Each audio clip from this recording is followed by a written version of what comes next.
कर्म फल तो भोगना ही पड़ेगा। जी हाँ दोस्तों, कर्मों का फल तो हर व्यक्ति को भोगना ही पड़ेगा। जैसा वो करेगा वैसा वो भरेगा भी। लाइफ में कुछ लोग ये सोचते हैं कि मैं एक्सट्रीम लेवल का पैसा कमा लेता हूँ, उसके बाद समय भी मेरा कुछ नहीं बिगाड़ सकता, लेकिन ये उसकी भूल है।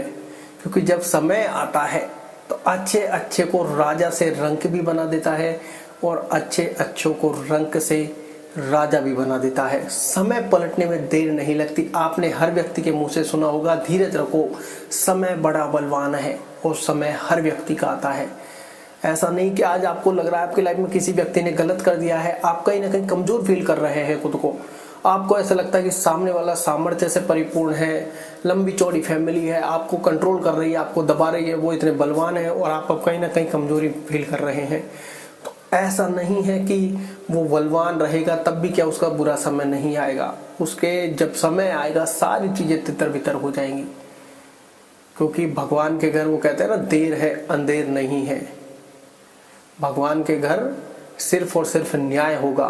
वहां ये नहीं है कि किसी को रिश्वत दे दी, किसी से डर गए, वहां कुछ नहीं। वहां जो जैसा करने के लिए तैयार है वैसा भरने के लिए भी तैयार रहे। इसलिए कहते हैं लॉ ऑफ कर्मा सबसे बड़ा है कि जैसा कर्म तुम कर रहे हो वैसा भोगने के लिए तैयार रहो। किसी को दोष देने की कोई आवश्यकता नहीं है, क्योंकि ये तुम्हारे कर्म ही हैं जो आगे आ रहे हैं। ये तुम्हारे ही कर्म हैं जो तुम्हारी राह में रोड़ा बन रहे हैं।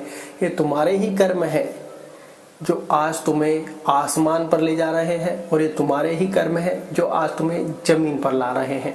इस हर व्यक्ति को कर्मों का फल भोगना ही पड़ेगा। आज तुम्हारे साथ कुछ गलत हो रहा है तो उसके पीछे कोई ना कोई कारण अवश्य होगा, कि कोई भी चीज अकारण नहीं होती।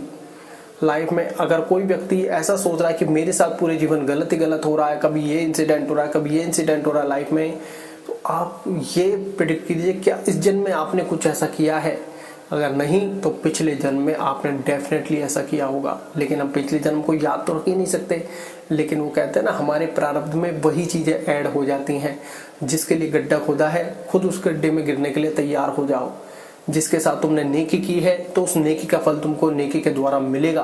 तुमने किसी का मान किया है तो तुम्हारा मान निश्चित है। तुमने किसी का अपमान किया है तो तुम्हारा अपमान होने से कोई भी नहीं बचा सकता। बहुत से लोग करते क्या है, लाइफ में एक्सट्रीम पैसा कमा लेते हैं। अब उनको लगता है कि वो समय से भी ज्यादा बलवान हो गए हैं।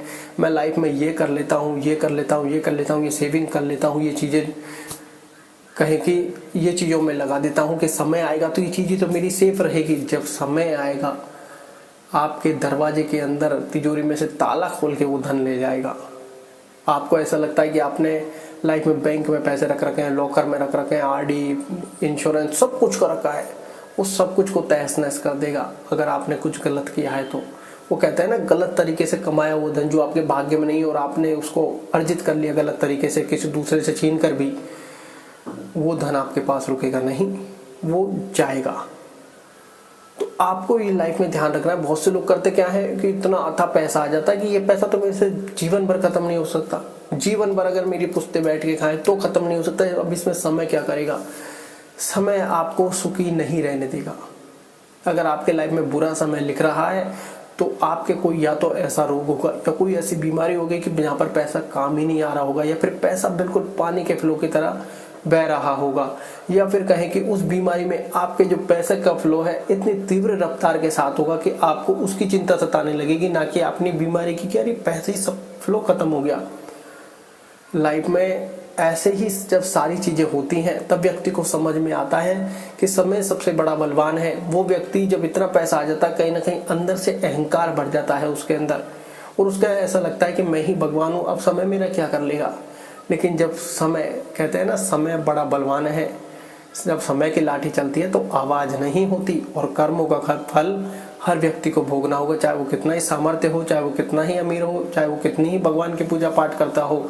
लेकिन हाँ, जो व्यक्ति अंदर से सही है, जाने अनजाने भूल हो गई है, भगवान की पूजा पाठ नाम जप करता है, इन चीजों का बड़ा प्रभाव पड़ता है। क्योंकि जो चीजें आपको लगनी है, कोई बड़ा पत्थर अगर आपको लगना है तो वो लगेगा, पत्थर तो लगेगा, लेकिन बड़ा पत्थर है और आप अच्छे कार्य में रत हैं, धर्म कर रहे हैं, नाम जप कर रहे हैं, प्रभु का स्मरण कर रहे हैं, तो वो पत्थर बड़े की जगह छोटा हो जाएगा, लेकिन पत्थर तो लगेगा। बड़ा एक्सीडेंट होना होगा तो वहां पर आपको पुश मिल जाएगा, एक ठोकर लग के रह जाएगी। तो लाइफ में ऐसा इंसिडेंट भी लोगों के साथ होते हैं। तो ऐसा नहीं है नाम जप से प्रभाव नहीं पड़ता, एक्सट्रीम प्रभाव पड़ता है। एक्सट्रीम जो सोचते हैं प्रारंभ में सब कुछ डिसाइड है, नाम जप भी क्यों करें। नाम जप आपको ऐसे अध्यात्म की ओर, मन की शुद्धि की ओर और कहीं के आने वाले फ्यूचर की ओर, क्योंकि नाम जप जो कर रहे हैं ये भी आपका कर्म है। इसे यूं ही मत समझिए कि नाम जप क्यों करना है जब सब कुछ फिक्स है। ये जो नाम जप भी कर रहे हैं ये भी तो आप कर्म कर रहे हैं। बड़े बड़े सन्यासी ऋषि हवन करते हैं, यज्ञ करते हैं, मंत्र उच्चारण करते हैं, ये भी तो अपना कर्म कर रहे हैं। तो ये भी कर्म है। ये ना समझिए कि नाम जप से कोई प्रभाव नहीं पड़ रहा, एक्सट्रीम लेवल का प्रभाव पड़ता है। तो लाइफ में जो आपने कर्म किए हैं एंड देन ये आपके आगे आने हैं। आप सोच रहे हैं कि मैं तिजोरी भर कर रख लेता हूँ, रोज 100 रुपये खर्च करूंगा, और आपको लग रहा है कि आपने कोई ऐसा कार्य कर रखा है और आपका बैड टाइम आने वाला है, तो वो आपको रफू चक्कर करके सब कुछ ले जाएगा। क्योंकि जैसा प्रारब्ध होगा वैसी आपकी बुद्धि हो जाएगी।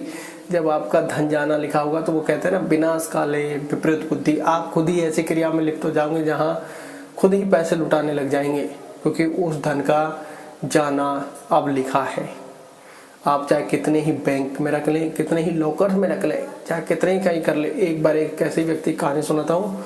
उस व्यक्ति से जाने अनजाने भूल हो गई, ऐसा वो मानता है। हालांकि भूल हुई, लेकिन उसके मन में कहीं ना कहीं थॉट था कि मेरे पास सब चीज़ें हैं, मैं अपने समय के अनुसार ये सारी चीज़ें कर लूँगा, तो कोई दिक्कत नहीं। पता चला जब उसका डाउनफॉल आया, सारी की सारी चीज़ें ब्रेक करनी पड़ी उसको। सारी की सारी बैंक के लॉकर में से भी जहाँ जहाँ उसने धन एकत्रित कर रखा था, वहीं 6 महीने में सारा फ्लो खत्म। तब उस व्यक्ति को एहसास हुआ कि यार जिस चीज़ के ऊपर मैं सोच रहा था कि ये सारी चीज़ें मेरे पास हैं, बुरे समय में काम आएगी, ये तो मैं तभी निकालूंगा, निकालने की आवश्यकता ही नहीं है। पता चला वो सारी की सारी 6 महीने में चली गई। अब वो व्यक्ति सिर्फ ये कह रहा है कि जब धन का जाना लिखा है तो वो रुकेगा नहीं फिर आपसे। अगर आपने गलत तरीके से कमाया, बहुत से लोग कहते हैं ना लक्ष्मी रुक क्यों नहीं रही, वो कहते हैं मेहनत का पैसा है तो लक्ष्मी भी रुकेगी। और आजकल हर व्यक्ति जल्दबाजी में लाइफ में कुछ ना कुछ अलग तरीके को अपना रहा है। तो जैसा कर्म कर रहे हो वैसा फल भोगने के लिए तैयार रहो। जैसा कर्म है वैसा ही फल है। इसमें ना किसी की गलती है ना किसी और की गलती है। किसी और को दोष देने का भी कोई मतलब नहीं है। जो किया धरा है वो तुम्हारा है और वही तुम्हारे आगे आ रहा है। इसलिए अपने मन को शांत कर लो और प्रसन्न कर लो कि भाई जो आज मेरा भोग रहा हूँ वो मेरे ही कर्मों द्वारा पहले से निर्माणित है, कि जो आज मुझे भोगना पड़ रहा है। और अच्छे कर्म की ओर अब अग्रसर होना है। नहीं हुए तो फिर से भोगने के लिए तैयार भी रहना होगा। क्योंकि आपको लगता है कि आपने इतने सारे पैसे कमा लिए कि अब समय भी कुछ नहीं बिगाड़ सकता, वो तो इतना कुछ कर सकता है, क्योंकि समय तो बड़ा बलवान है, सबसे बड़ा वही है। तो ये आप ध्यान रखें। तो कोई भी ऐसा अनैतिक कार्य ना कर बैठे अपनी बुद्धि के अनुसार, जल्दबाजी के चक्कर में किसी और को हानि ईर्ष्या ऐसी ना पहुंचा दे कि वो कोई मन से अंतरात्मा से ऐसी बद्दुआ दे बैठे जो आपके लिए घातक हो जाए। क्योंकि राजा से रंक बनने की कहानी बहुत ज़्यादा प्रसिद्ध है और आज की जनरेशन में भी व्यक्ति कब छत से जमीन पर आ जाए किसी को नहीं पता। और ऐसे बहुत बड़े बड़े लोगों के साथ एक ही झटके में हुआ है।